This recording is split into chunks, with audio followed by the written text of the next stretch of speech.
ونصلي ونسلم على رسوله الكريم اما بعد۔ آج ہم ایک نیا باب شروع کر رہے ہیں۔ اس میں ہمیں اس بات کی تعلیم دی گئی ہے کہ ہم رات کو ڈر جائیں، کوئی برا خواب دیکھیں، ہمارا دل کانپنے لگ جائے تو شریعت اس کے متعلق ہمیں کیا کہتی ہے۔ حضرت عمر بن شعیب رحمہ اللہ، وہ اپنے والد محترم شعیب سے اور وہ اپنے دادا سیدنا عبداللہ بن عمر بن عاص رضی اللہ تعالی عنہما سے روایت کرتے ہیں کہ رسول اللہ صلی اللہ علیہ وسلم نے فرمایا، اذا فزع احدکم فی النوم فلیقل، تم میں سے کوئی نیند میں ڈر جائے تو اسے چاہیے کہ وہ یہ کلمات کہے، یہ دعا پڑھے، اعوذ بکلمات اللہ التامات من غضبہ وعقابہ وشر عبادہ ومن ہمزات الشیاطین وان یحضرون فانہا لن تضرہ۔ پھر اللہ تعالیٰ آپ کا ڈر ختم کر دے گا، وہ چیز آپ کو نقصان نہیں دے گی۔ یہ سنن الترمذی کی اور ابو داؤد شریف کی حدیث مبارکہ ہے۔ اس کی سند حسن لغیرہ ہی ہے، بعض محققین تو اسے ضعیف کہتے ہیں، مگر اکثر کے نزدیک یہ حدیث قابل قبول ہے۔ علامہ البانی رحمہ اللہ نے اسے حسن لغیرہ ہی کہا ہے۔ ترمذی کی روایت میں آگے اور بھی الفاظ ہیں، مگر وہ الفاظ ضعیف ہیں متفقہ طور پر۔ علامہ البانی نے بھی انہیں ضعیف کہا ہے۔ وہ الفاظ یہ ہیں کہ سیدنا عبداللہ بن عمر رضی اللہ تعالی عنہما اپنے بالغ بچوں کو، جو بچے بڑے ہوتے، ان کو یہ کلمات سکھاتے اور رات کو سونے سے پہلے ان سے سنتے، ان سے پڑھواتے، اور جو چھوٹے بچے ہوتے تو یہ الفاظ کسی چیز پر لکھ کر ان کے گلے میں لٹکا دیتے۔ یہ الفاظ ضعیف ہیں۔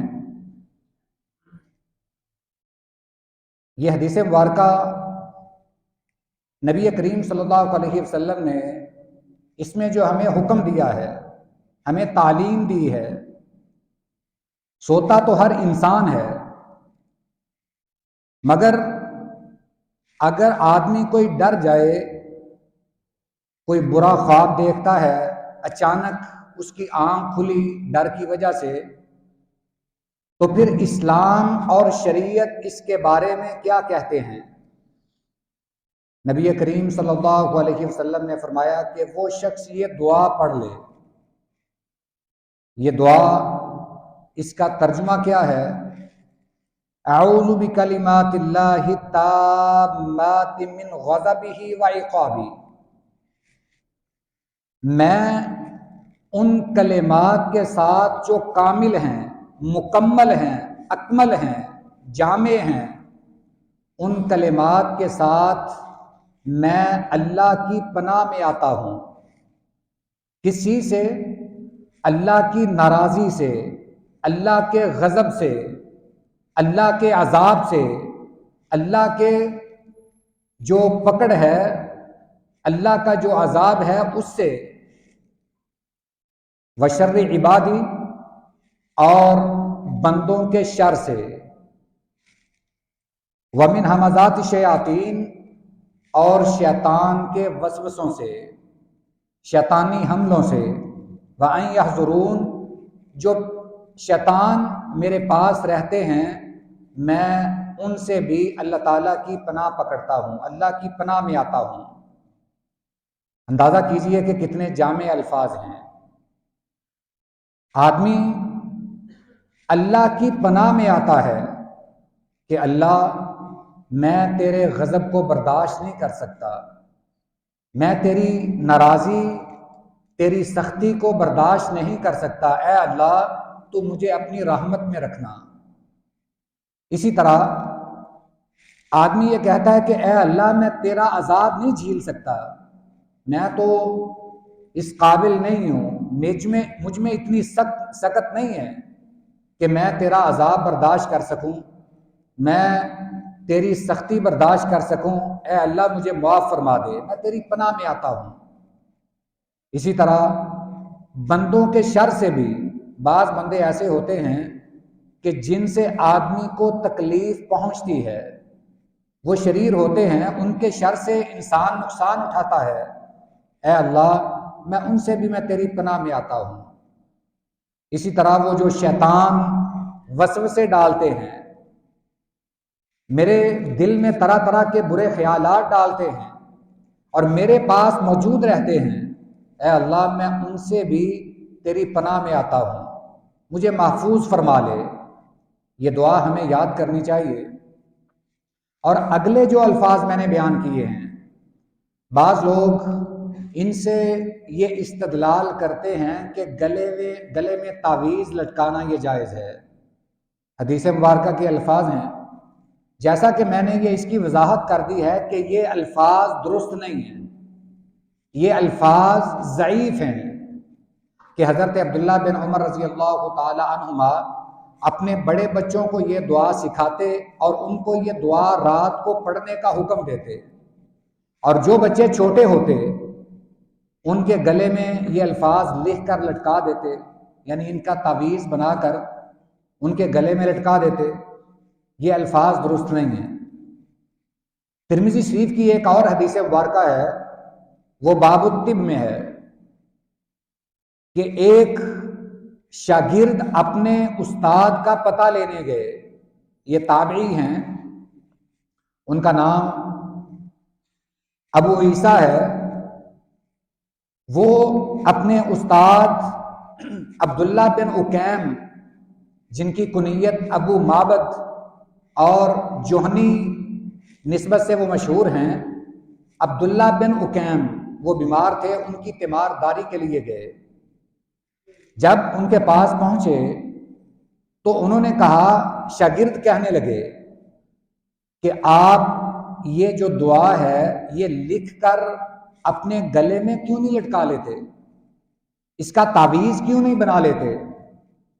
آگے سے وہ حضرت ابو معبد، بعض نے کہا ہے کہ یہ صحابی تھے، بعض کہتے ہیں کہ انہوں نے رسول اللہ صلی اللہ علیہ وسلم کا زمانہ تو پایا ہے مگر آپ سے ملاقات ثابت نہیں ہے، آپ کی زیارت یہ ثابت نہیں ہے۔ خیر جو بھی ہو، اگر ان کے استاد آگے صحابی ہیں یا یہ خود صحابی ہیں، مگر اس حدیث کی سند بھی صحیح ہے، یہ مسئلہ بھی صحیح ہے۔ ان کے شاگرد نے کہا کہ آپ یہ دعا لکھ کر گلے میں کیوں نہیں لٹکا لیتے؟ انہوں نے آگے سے فرمایا کہ نبی کریم صلی اللہ علیہ وسلم کا فرمان ہے، من تعلق شیئا وکل بہ، کہ جو شخص اپنے گلے میں کوئی چیز لٹکاتا ہے وہ اسی کے سپرد کر دیا جاتا ہے۔ اگر کوئی تعویذ وغیرہ لٹکاتا ہے اس کا مطلب یہ ہے کہ اس نے تعویذ پر بھروسہ کیا ہے، اللہ پر نہیں، اگرچہ اس میں کلام اللہ ہی کیوں نہ ہو۔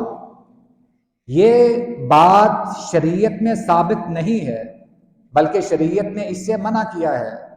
گلے میں تعویذ لٹکانا، بازو پر تعویذ باندھ لینا، اپنے یہ کلائی میں کوئی دھاگا وغیرہ باندھ لینا، کوئی کڑا وغیرہ پہن لینا، پاؤں میں کڑا وغیرہ پہن لینا، یہ ایک حدیث مبارکہ کی روح سے یہ باتیں شرک تک لے جاتی ہیں۔ میں اس وضاحت میں نہیں جانا چاہتا، مگر یہ چیزیں جائز نہیں ہیں۔ نہ بچوں کے گلوں میں تعویذ لٹکانا جائز ہے، نہ بڑوں کے گلوں میں تعویذ لٹکانا جائز ہے، شریعت نے اس سے منع کیا ہے۔ نبی کریم صلی اللہ علیہ وسلم کا فرمان ہے کہ جو یہ تعویذ لٹکائے گا اللہ اسے اسی کے سپرد کر دے گا کہ تجھے اب یہ تعویذ ہی شفا دے گا، میرے سے تو نے رابطہ منقطع کر لیا ہے۔ یعنی ہمیں یہ تعلیم دی گئی ہے کہ ہم بیمار ہوں تو اللہ سے شفا مانگیں، دعاؤں کے ذریعے، ذکر و اذکار کے ذریعے، دم کے ذریعے، جو دعائیں ہمیں سکھائی گئی ہیں ان کے ذریعے۔ تو لہٰذا ان باتوں سے ہمیں بچنا بھی چاہیے۔